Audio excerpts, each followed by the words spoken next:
Isn't it incredible how Captain Ibrahim Traoré has become one of the most admired leaders in Africa? His influence isn't just limited to Burkina Faso. People across the continent and beyond are saying they wish he were their president. Just recently, Ghana erupted in support for him, with both citizens and the new government openly showing admiration. It was a powerful moment, especially considering how Western media constantly tries to paint him negatively. But Africans aren't fooled.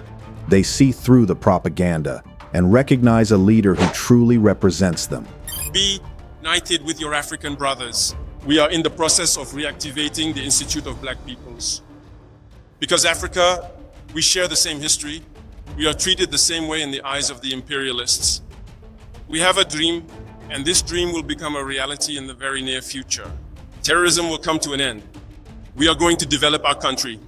We are going to develop our industries and make it easier for you, investors, to come and invest in the country under secure conditions. And it's not just the people rallying behind Traoré. African leaders are taking notice too. Rwanda's president, Paul Kagame, recently delivered a speech that didn't just acknowledge the Sahel movement, but also revealed a deeper understanding of why these political shifts are happening. He pointed out something crucial. Coups don't just happen out of nowhere. When a country is drowning in instability, corruption, and economic hardship, and its people feel abandoned by their so-called democratic leaders, change becomes inevitable. That's exactly what's been unfolding in the Sahel. For years, countries in this region have suffered under weak civilian governments, many of which were seen as mere extensions of Western interests. Their leaders failed to address insecurity, allowed foreign influence to dictate national affairs, and neglected their people. That's why Traoré's rise is so significant.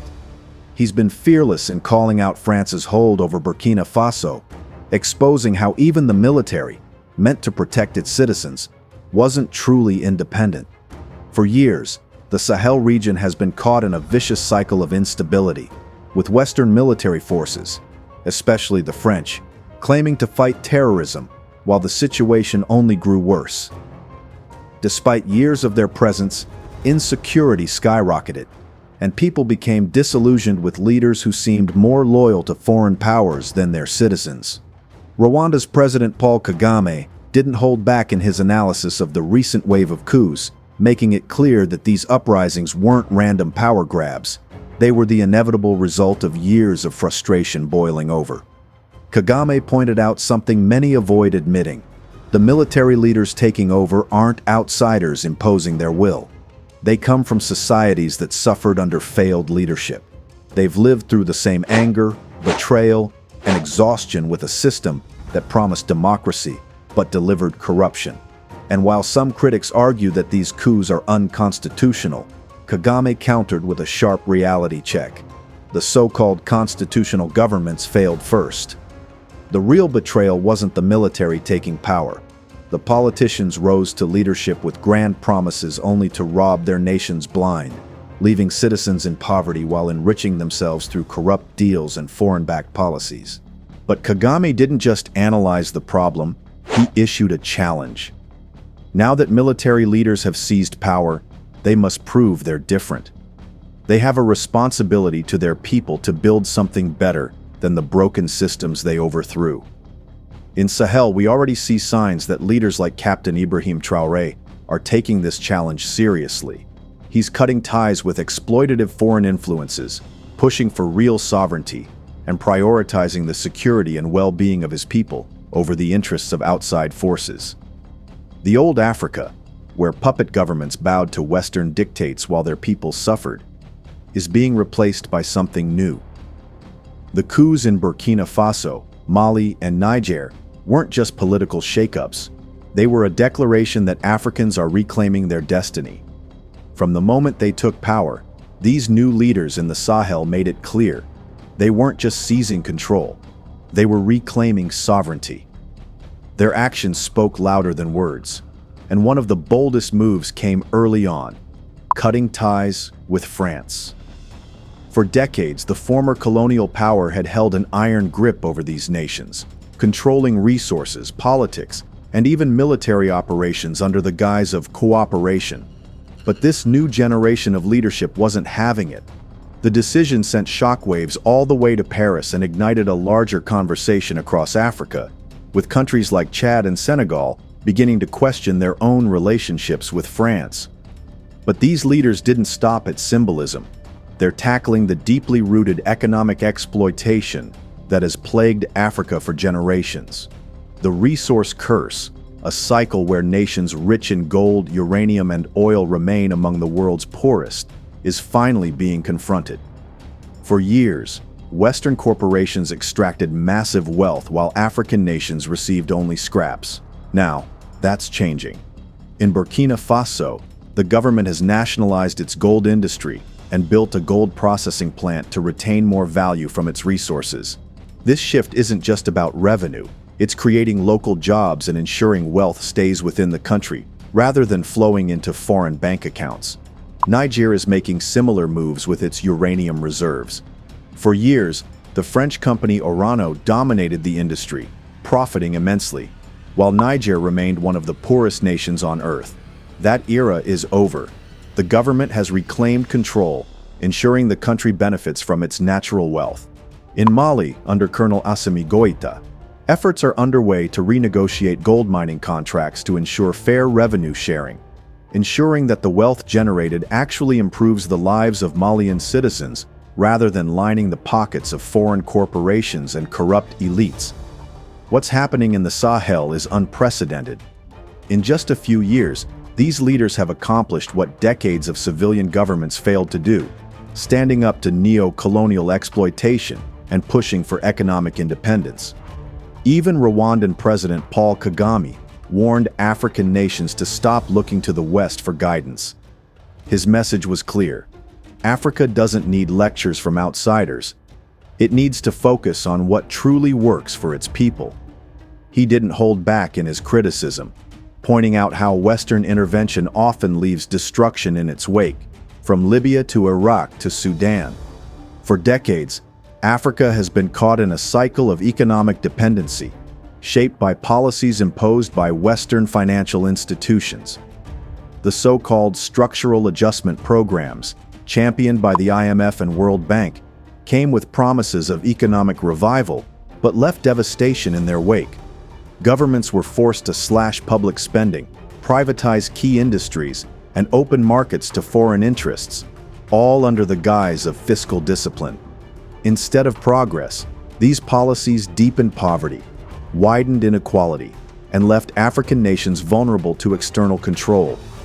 Even as the evidence of their harm piled up, Western institutions continued to push the same failing formulas while conveniently shifting the blame onto bad governance within African states. But something is changing. Many African leaders reject these externally dictated policies and carve out independent paths. Nowhere is this shift more evident than in the Sahel, where military-led governments, particularly in Burkina Faso, are breaking away from Western dominance and forging new alliances with non-Western powers. This realignment is not just political, it is strategic, economic, and deeply symbolic. One of the most intriguing partnerships emerging from this shift is between Burkina Faso and Rwanda. In November 2023, top military officials from Burkina Faso traveled to Kigali, marking a significant step in deepening ties with a country that has successfully charted its course.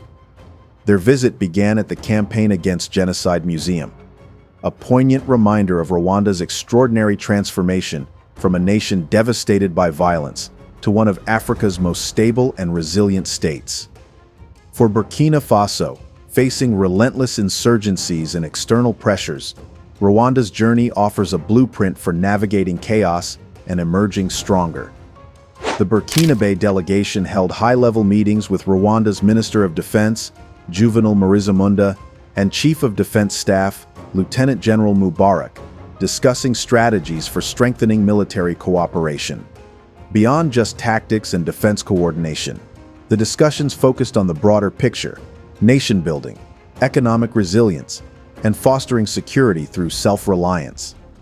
They toured military welfare programs like Zigama CSS, a savings and credit cooperative designed to empower soldiers and their families, and the Armed Forces Shop, which ensures stability for military personnel. Rwanda's approach to integrating security, economic stability, and social development struck a chord with the Burkinabe officials, who recognized that securing a nation requires more than just firepower. It demands a strong internal support system. However, the collaboration didn't stop at the military level. Weeks later, Burkina Faso's Inspector General of Police, Dr. Roger Ouedraogo, led a delegation to Rwanda for an intensive week-long exchange with his counterpart, Felix Namuhoranya. Their focus?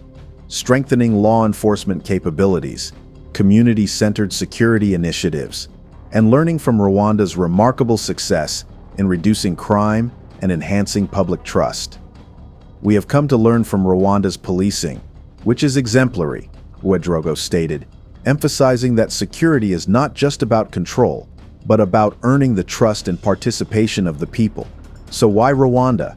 Why not turn to larger African powerhouses like Nigeria or South Africa? Both Rwanda and Burkina Faso have faced existential security crises. Rwanda through the horrors of the 1994 genocide, and Burkina Faso through ongoing extremist insurgencies that have destabilized entire regions. Yet Rwanda, under Paul Kagame's leadership, managed to turn the page, surviving and thriving.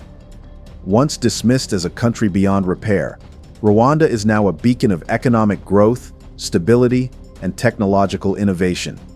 It has built a security framework prioritizing self-reliance and national unity, ensuring the country remains in control of its destiny. Captain Traoré understands the significance of this.